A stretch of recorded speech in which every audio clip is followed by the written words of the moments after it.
And finish the Bears did. They really did have to rely on the kicking game, as Coach Flus mentioned. They pulled off an upset on the road in the division. Jay, takeaways from last night's game in Minnesota. Yeah, we started that highlight package off with a lot of Joshua Dobbs. And Dobbs is a guy that got to Minnesota right away. It was like lightning in a bottle. He was making plays.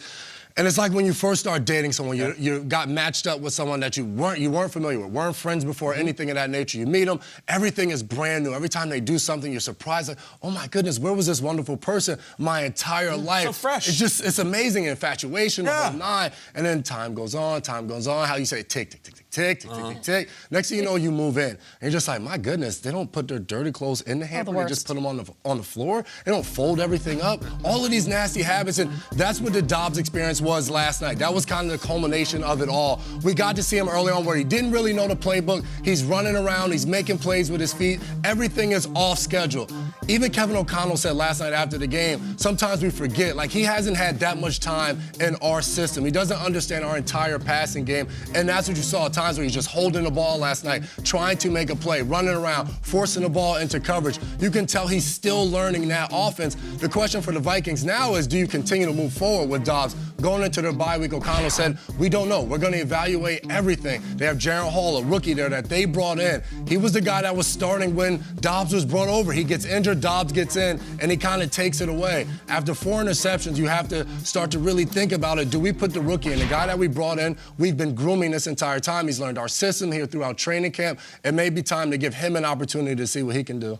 I think the storyline of every person that Jerry and Elaine dated in Seinfeld was the same thing. Like, initially they were intrigued, and they had this weird quirk that you would find out about. Yeah, and I'm saying he would run into it. And thus the sitcom continues. Yeah, pretty much.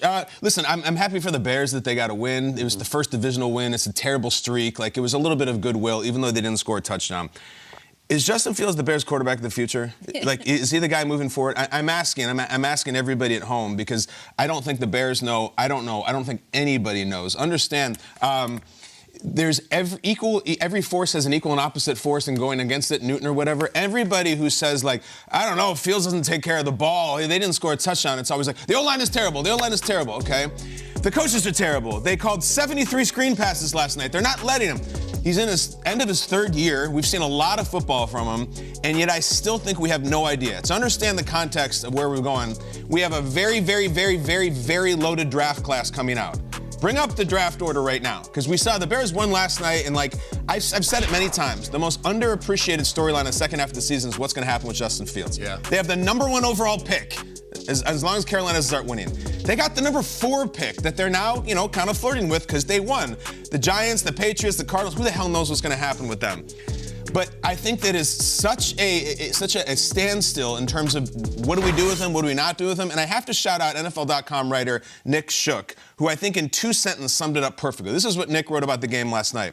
While the evidence is there for Chicago to make a change in the offseason, it's fair to wonder if his replacement will fare any better without improvements elsewhere. It's also fair to contemplate whether Fields truly is the problem, or if he just needs help from the front office. It is right there. Is it him, or is it that the Bears are bad? Is it him, or is it the coaches are bad? It is all over the place. I don't know if we got any answers last night. He threw one courageous touchdown or pass to DJ Moore for the win. Great.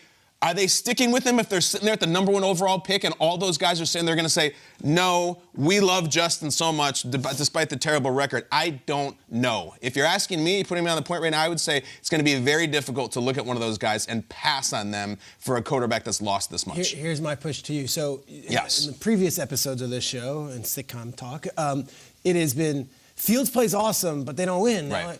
Last night, they won. Yes. And Fields didn't look awesome. So do you balance it? Like, how do you take that? Because last night it wasn't Fields. Yeah. It's nothing. They didn't score a touchdown. Yeah. They didn't score a touchdown and they won. Even though he made the it was his drive at the end of the game that got them down there to win the game. But that's supposed to be, like, we do that. We get out of bed doing that. We're in year 3. I don't, like, you can't say, wow, look at you. You're a big boy. You threw a pass and won. You scored 12 points. And I like Justin Fields as a person, as a player, and I do think he's besieged. But, guys, like, we can't be like, oh, yeah, they beat the Vikings 12-10. Never mind, we're going to trade the #1 overall pick for the second year in a row. It's TBD still. And to your point, You said 73 screens. Legitimately, 18 passes were at the line It was of an scrimmage unbelievable or behind. But early on in that game, they couldn't protect him. So he's just running around, It's not by making design, it's passes. because they have to. No doubt about it. Luke Getsy is doing that because he's trying to find a way to get a positive play. Because if they just drop back and pass, Fields has to run around. We saw that first 2 drives where third down conversion after third down conversion, but it's an 8-second play because he's making 6 people miss in the backfield. Then he's rolling out and he's making a pass. So to your point, you see those highlights in those moments.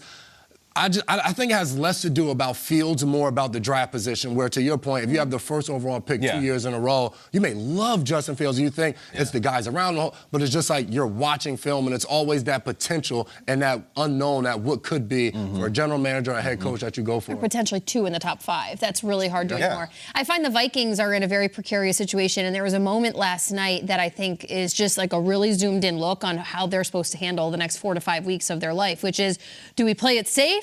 Or do we keep trying to shoot for the stars here? And who do we do that with? It was 2:36 left in the game.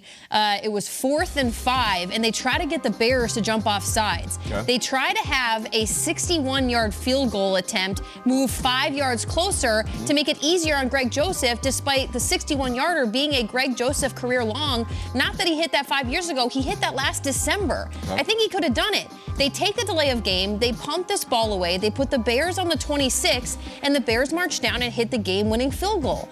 Why you wouldn't give Greg Joseph an opportunity there to make it a 4-point game, to force the Bears to do something they had not done all night, which is score a touchdown, is that a sign of things to come? Do they go with Mullins now for the rest of the month? Do they go? Jaron Hall's not the safe choice. It doesn't seem like Josh Dobbs is the safe choice for the next month.